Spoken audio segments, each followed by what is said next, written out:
Today, we focus on ownership. The very first question that we need to answer when we talk about resources is, who does it all belong to? If I worked for it, does it actually belong to me? We are convinced from the scriptures that the earth belongs to the Lord. In the book of Psalms chapter 24 and verse 1, the earth and everything on it belong to the Lord. The world and its people belong to him. From the beginning, we see how God gave man the ability and the responsibility to care for and to govern all that is on planet Earth. Genesis chapter 1 verse 27.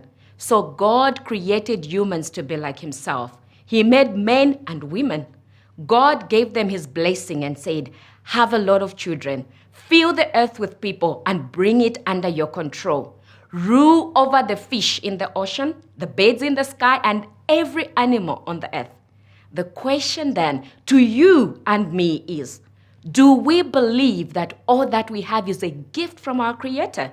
He owns everything, including my life, and he gave me the creativity to earn a living. And I am to honor him by the way that I steward his gifts, time, treasure, talents to me. Shall we consider a teaching by Jesus that gives us clear direction in this regard? Jesus starts by reminding us that we are in the domain of a king who put his estate in our hands. In the book of Matthew chapter 25 and verse 14, the kingdom is also like what happened when a man went away and put his 3 servants in charge of all he owned.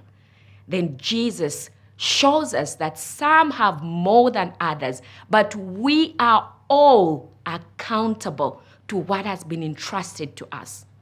In the book of Matthew chapter 25 and verse 15, the man knew what each servant could do. So he handed 5,000 coins to the first servant, 2,000 to the second, and 1,000 to the third.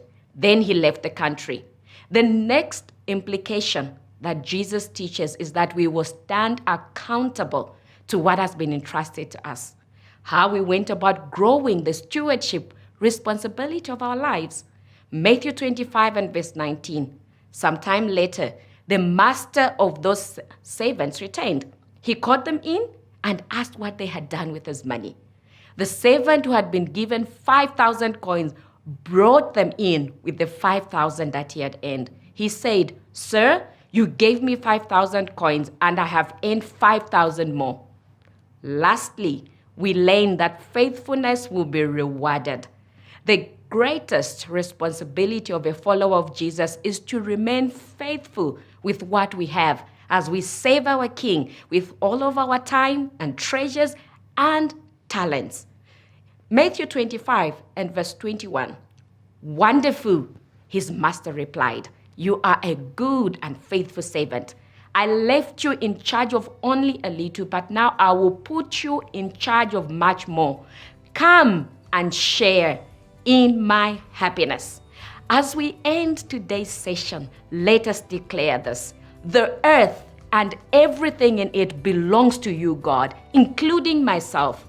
Therefore, I will honor you with my time, my treasure, and talents that you have given me.